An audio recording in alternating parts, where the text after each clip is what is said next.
A very good morning to all of you, and thanks to the organizers for inviting me to this program. And as Dr. Bijukumar has said, as I'm here, not as a state director for WWF-India, but because of the passion for turtle conservation along the Kerala coast, and a project that we have been doing since the last 3 to 5 years, which is supported by Johnson Lifts and Escalators. The most interesting or the exciting part about this project is that WWF is behind the scenes. I have listed out 5 clubs. Our work is mainly concentrated in Chavakada, which is in Thrissur district of Central Kerala. And we have 5, we call them as local marine turtle conservation groups, LMTCGs, which is Green Roots in Alappuzha, and then Green Habitat, Surya, Mahatma, and Fighters Club. It's actually local people or the local youth who have come forward for the protection of the marine turtles. I'll just talk more when I come to that slide. So as you all know, I'm not going into the details of all this kind of things. Dr. Rajiv has already mentioned this also. As you all know, there are 7 species of marine turtles across the world. And out of that, 5 are there reported across the coast in Kerala. And we have it along the 6,000 kilometers of the coastline of India, including the 570 kilometers in Kerala.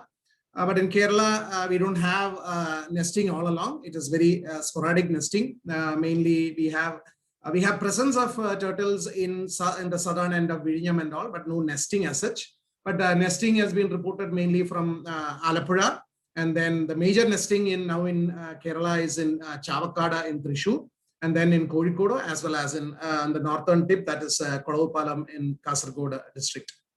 And as you know, if you say about marine turtles, the main state which comes to your mind is Orissa, where you have the Aribada phenomenon happening. I'm not going into the details. And out of the 5 species of marine turtles, 4 are being reported in Kerala.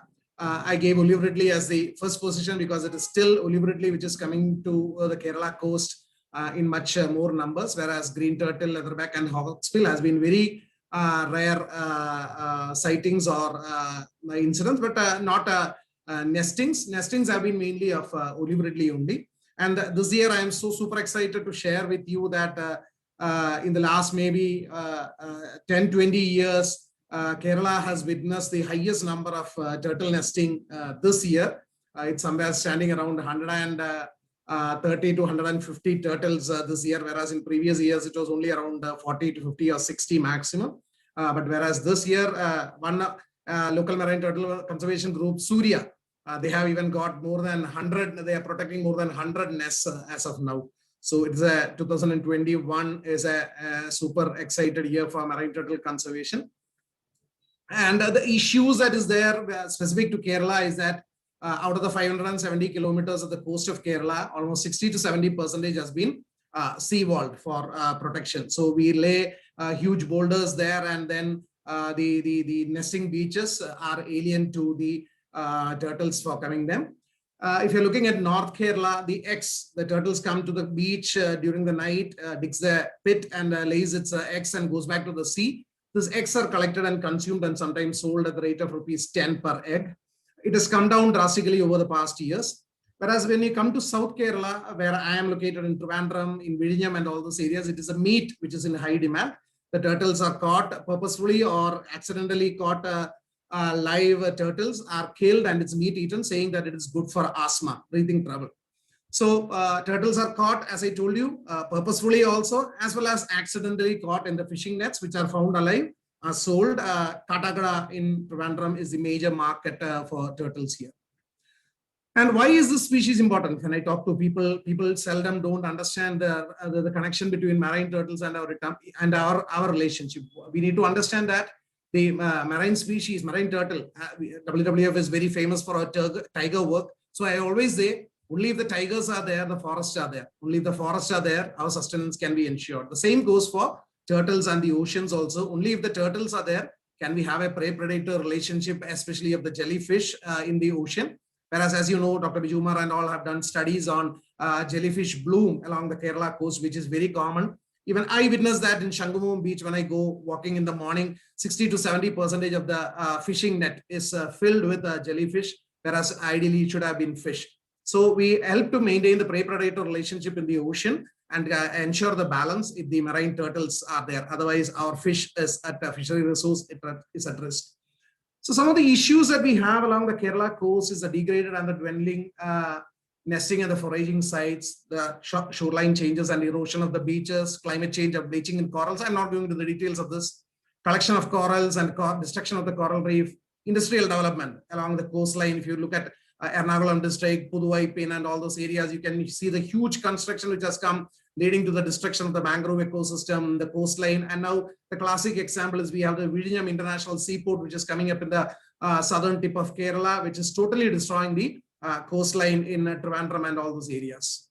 And changing land use patterns, sometimes even unscientific coastal afforestation activities of casuarina and stuff like that. Sand mining, which is a big issue. Kerala, we have exhausted all our rivers of sand, and now it is all illegal beach sand mining, which is happening, which is being used for construction purposes also. Pollution of the oceans by chemicals and garbage. So the plastic carry bags that we use in land through our water bodies ideally reaches the ocean, and many a times the turtles eat it, mistaking them to be jellyfish, and they get washed ashore dead.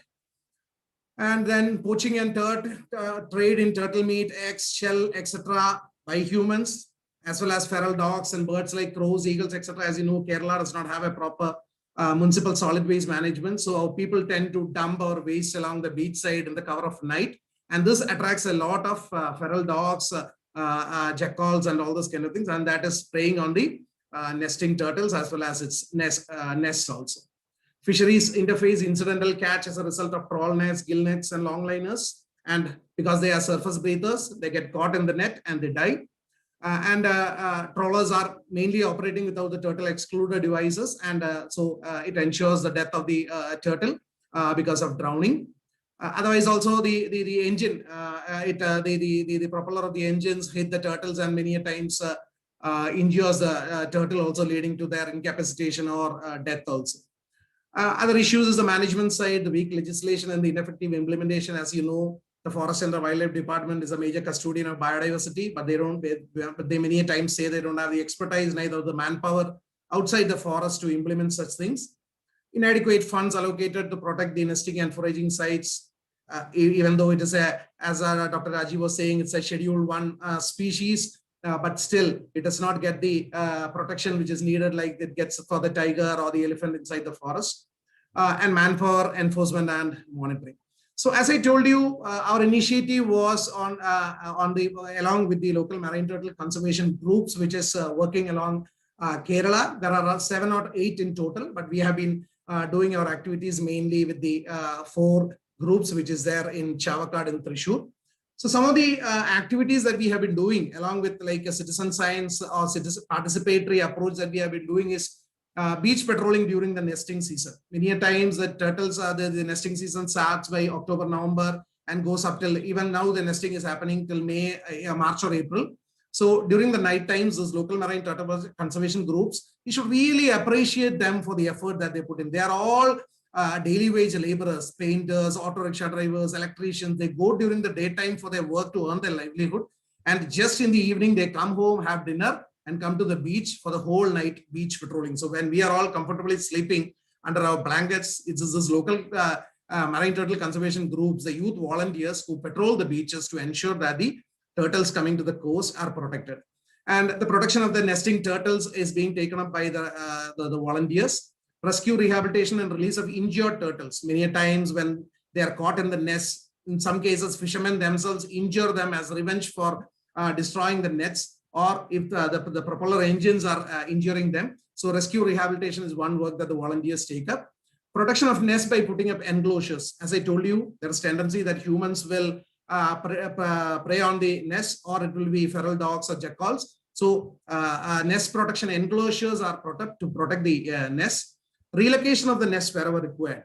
When it is beyond the range of the volunteer groups, human beings, because one nest will have around 130 eggs. So if you sell it at rupees 10 per egg, you make around 1,300 rupees just in the morning.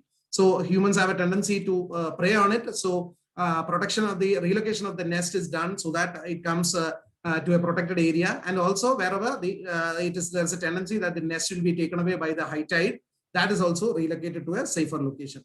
So then 45 days, the period is there for the nest, for the eggs to hatch. So the monitoring of the nest as well as the eggs is there. And once the hatchlings come out to the surface, release of the hatchlings back into the sea. Many a times, our coastal areas is under the name of tourism development. There's a lot of artificial lighting. So there is tendency that the hatchlings will come to the landward rather than the seaward. So the volunteers ensure that the hatchlings safely reach back into the sea. Also, we do a lot of education and awareness program, especially among school students, to catch them young, to say that this earth belongs to you. It has not been borrowed from our former generation, but borrowed from you. So you really need to ensure that you really protect it to ensure other living forms also. And the local marine turtle conservation groups are vigilant against other coastal protection activities also, like seawall construction, sand mining and all those kind of things. And they take up some activities like mangrove afforestation also. I will go through just some photographs to elaborate that. So my work, WWF's work on marine turtle conservation started with this photograph when I visited the Teeram Prakriti Samrakshana Samadhi in Kozhikode. The guy with the beard standing on the left photo is Mr. Suresh. What he told me really touched my heart. What he told me was that we don't want money.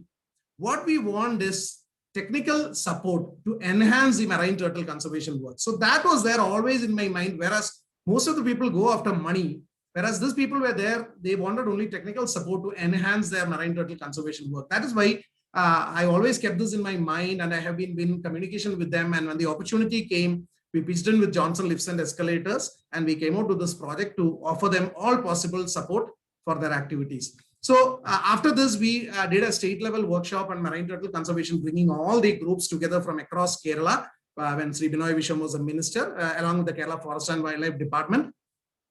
The Forest and the Wildlife Department, their major concern was that we do not have the manpower, neither do we have the expertise to handle on mainly biodiversity outside the forest areas, be it in the coast, be it in the turtles or what kind of thing. So what we did was that we did a training and capacity building workshop on marine biodiversity for the forest department staff along the coastal areas. The program was organized at the forest department headquarters, where we had the social forestry personnel from across the state attending the program.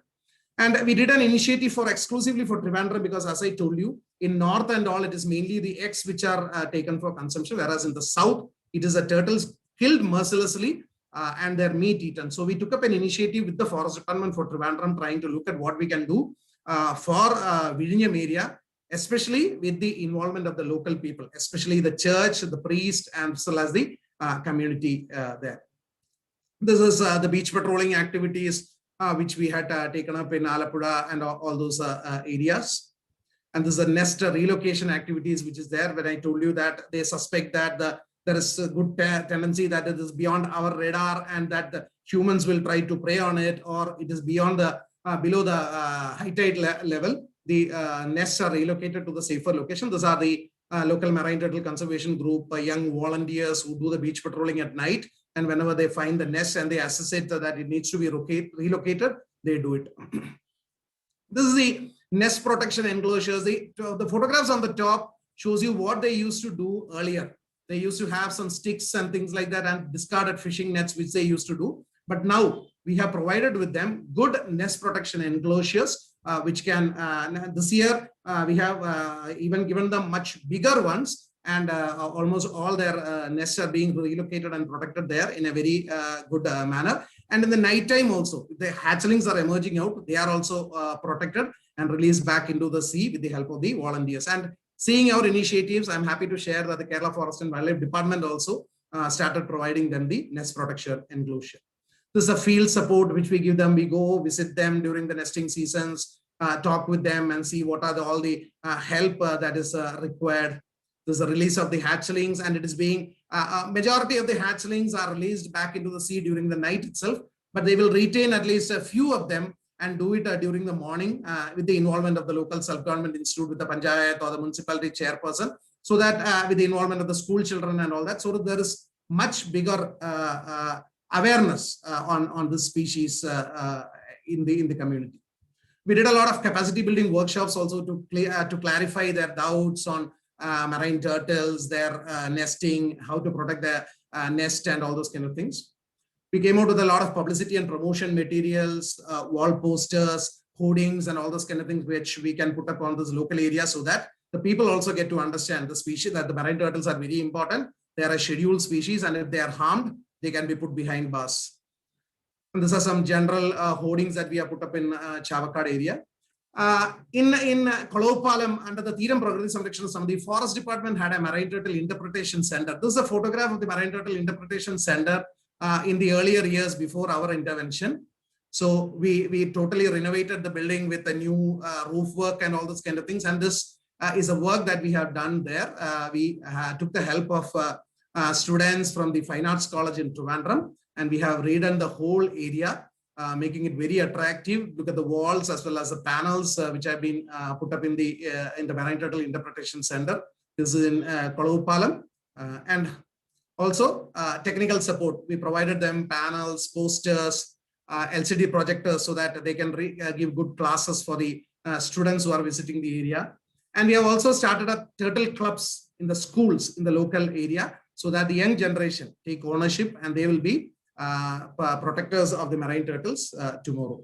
So this is all the materials. We prepared stickers, posters, and workbooks. This is a workbook that we have prepared in Malayalam, children's coloring and activity book, and also had technical handbook on turtle conservation, which we have prepared. These are all the stickers that we have produced with very attractive captions to attract the children as well as their families and the community. And one of the groups there, the Mahatma group, they came forward with a proposal that they wanted to make a documentary on marine turtle conservation. Please please go on YouTube and search for the speechless turtle. And this is a documentary which Mr. Fahad, he has made the script, he has done the shooting along with the local community, and he has made a documentary on the marine turtle conservation also. Yeah, so this is generally about what turtle conservation work that we are doing across Kerala. I'm not going into the details of that. So that is what we are doing. So WWF, only we had an agenda that we should improve the efficiency and the effectiveness of marine turtle conservation along the Kerala coast. And that is why we went to them, but with a very blank page. Initially itself, it was a totally bottom-top approach where we went to the communities, asked them, because they have been involved in this activity even since the last so many years. Not that WWF or anybody else initiated them into this. So we asked them, what have you been doing? What is the gap? What is it that you would like WWF to do for you? And based on that consultation, we have been behind the scenes giving them all the support. And I'm so happy to say that now this year, 2021, we have around 130 or 150 turtles coming to the Kerala coast. And I hope in the coming years, like Orissa, Kerala will also be highlighted as a major marine turtle nesting area in the global turtle map of the world. Thank you.